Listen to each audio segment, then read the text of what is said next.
আলহামদুলিল্লাহি রাব্বিল আলামিন ওয়া আকিবাতুল মুত্তাকিন আসসালাতু ওয়াসসালামু আলা সাইয়্যিদিল আমবিয়া ওয়াল মুরসালিন আম্মা বাদ ক্বালা আল্লাহু তাআলা ফি কালামিহিল মাজিদ ওয়াল ফুরকানিল হামিদ ওয়াবিল ওয়ালিদাইনি ইহসানা ক্বালা an-নাবিয়্যু সাল্লাল্লাহু আলাইহি ওয়াসাল্লাম আল জান্নাতু তাহতা আকদামিল উম্মাহা ওয়া ক্বামা আলাইহিস সালাতু ওয়াসসালাম। নবীজি সাল্লাল্লাহু আলাইহি ওয়াসাল্লাম একদিন বয়ান করতেছে, বয়ানের ভিতর তিনবার বললেন আমিন আমিন আমিন। মেম্বার থেকে নামার পরে নবীজি সাল্লাল্লাহু আলাইহি সাল্লামকে সাহাবা আজমাইনরা জিজ্ঞেস করে, ইয়া রাসূলুল্লাহ, আপনি যে আমিন আমিন বললেন এরকম তো আমরা অতীতে কোনো দিন শুনি নেই।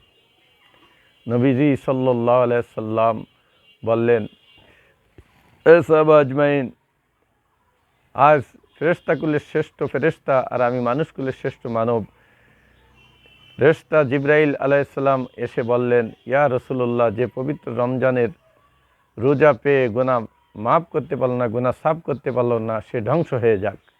আমি বললাম আমিন। ঠিক দ্বিতীয় আমিন এর রহস্য, ইয়া রাসূলুল্লাহ, যে ব্যক্তি বৃদ্ধ পিতা অথবা মাতা পেয়ে জান্নাত অর্জিত করতে পারল না, সে ধ্বংস হয়ে যাক। আমি বললাম আমিন।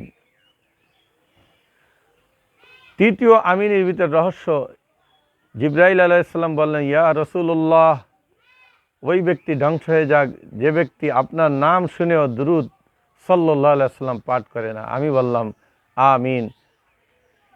তো আল জান্নাতু তাহতা আকদামিল উম্মাহা, মায়েদের পায়ের নিচে ভেস নবী করিম সাল্লাল্লাহু আলাইহি ওয়াসাল্লাম বলেন। আর কোরআনে আল্লাহ পাক রব্বুল আলামিন বলেন, ওয়াবিল ওয়ালিদাইনি ইহসানা, যে মা বাবার সাথে এহসানের সাথে কথা বলো, বিনয়ের সাথে কথা বলো।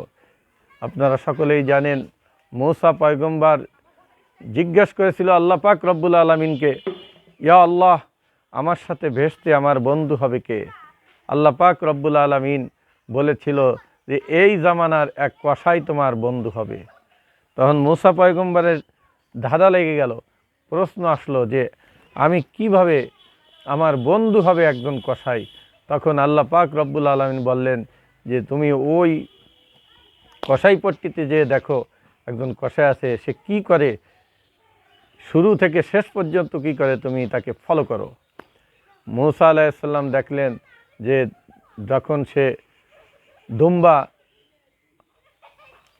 জবাই দিয়া সে কলিজাটা আলাদা করছে, ছোট্ট সুন্দর সুন্দর গোশগুলো আলাদা করিয়া একটা থলের ভিতর রাখছে। সমস্ত গোশ বিক্রি করার পরে মূসা পয়গম্বর ওনার পিছে পিছে কসাইয়ের পিছে পিছে গেলেন। দেখে যে ওই কসাই ওই গোশ ভুনা করলো এবং তার মার ফ্রেশ করলো, করার পরে তারপরে তার মাকে রুটি এবং ওই ভুনা গোশ দিয়ে, ভুনা কলিজা দিয়ে তার মাকে খাওয়াইলো।